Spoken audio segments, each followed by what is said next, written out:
the M4 Sherman, a name that echoes through the annals of armored warfare.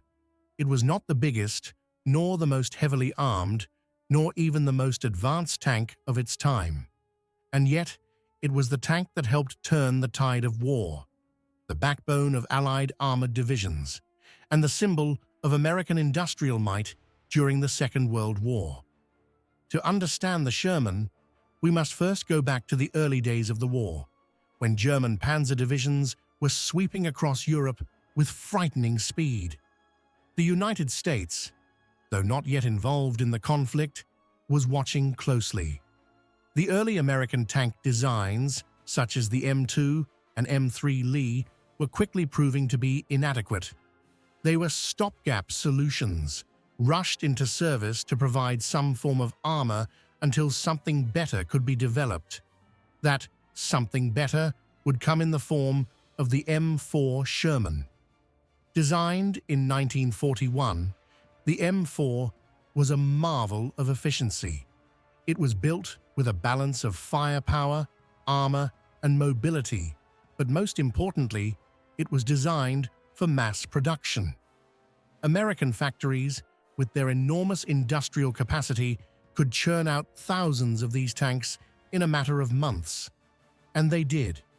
By the end of the war, over 50,000 Shermans had been produced. But sheer numbers alone did not make a tank great. It was its performance on the battlefield that would cement its place in history. The Sherman's first true test came in North Africa, in the deserts of Tunisia. Here, it faced the infamous German Tiger and Panzer IV tanks. Though outgunned and sometimes outmatched in armor, the Sherman proved to be a reliable and versatile machine. It was mechanically sound, easy to repair, and capable of sustaining long campaigns without breaking down. In contrast, the more complex German tanks, though formidable, often suffered from mechanical failures and logistical nightmares.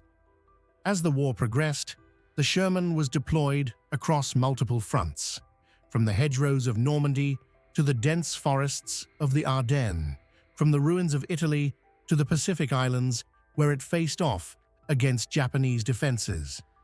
It became a workhorse, a tank that could be relied upon by its crews to get them through the worst of battles. But it was not without its flaws. By 1944, it was clear that the Sherman's 75mm gun was no longer sufficient against the heavier German tanks such as the Panther and the Tiger. The solution?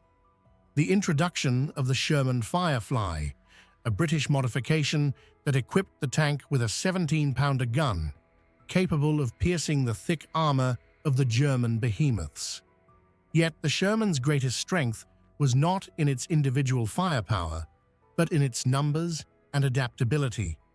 It was deployed in overwhelming quantities, supported by American air superiority, artillery, and combined arms tactics. The U.S. Army understood that warfare was not about having the single, most powerful machine, but about coordination, logistics, and strategy. The Sherman underwent multiple upgrades and modifications throughout the war. Engineers worked tirelessly to improve its armor and firepower. Variants such as the M4A3E8 EZ8 introduced a more powerful 76mm gun, better suspension, and thicker armor. This version, in particular, became a favorite among tank crews, as it significantly improved the tank's survivability against German armor. One of the most critical aspects of the Sherman's success was its logistical superiority. Unlike the German tanks, which were often plagued by fuel shortages and breakdowns due to overcomplicated designs, the Sherman was a tank that could be repaired quickly in the field. Spare parts were readily available, and maintenance was straightforward, allowing for rapid turnaround times after damage in combat. Another key factor was its adaptability. The Sherman was used in various roles beyond being just a medium battle tank. Some were modified into mine-clearing vehicles, others became flamethrower tanks, and some were turned into self-propelled artillery platforms. This ability to adapt and evolve made the Sherman one of the most versatile tanks of World War II. After the war, the Sherman did not fade into obscurity. It became the primary tank of many nations during the early years of the Cold War, seeing service in conflicts such as the Korean War, where it faced off against Soviet-built T-34 tanks. Despite being older, Shermans with upgraded guns and armor performed surprisingly well against communist forces. The tank was also used by nations in the Middle East, including Israel, which upgraded and modified its Shermans for modern combat, proving the design's lasting relevance. Even today, remnants of this legendary tank can be found in museums and battlefields around the world. Some still remain in operational condition, a testament to the durability and effectiveness of the design. The Sherman's legacy is not just one of war, but of innovation and adaptability. But the story of the Sherman does not end there. The tank's design influenced future armored vehicle development, shaping the doctrine of mechanized warfare for decades to come. The lessons learned from the Sherman's deployment led to improvements in modern tank designs, focusing on speed, modular adaptability, and maintenance efficiency. Nations that once used the Sherman in battle have continued to incorporate its principles into their modern armored forces. In cultural memory, the Sherman has also earned its place. It has been featured in countless films, documentaries, and books, cementing its legendary status.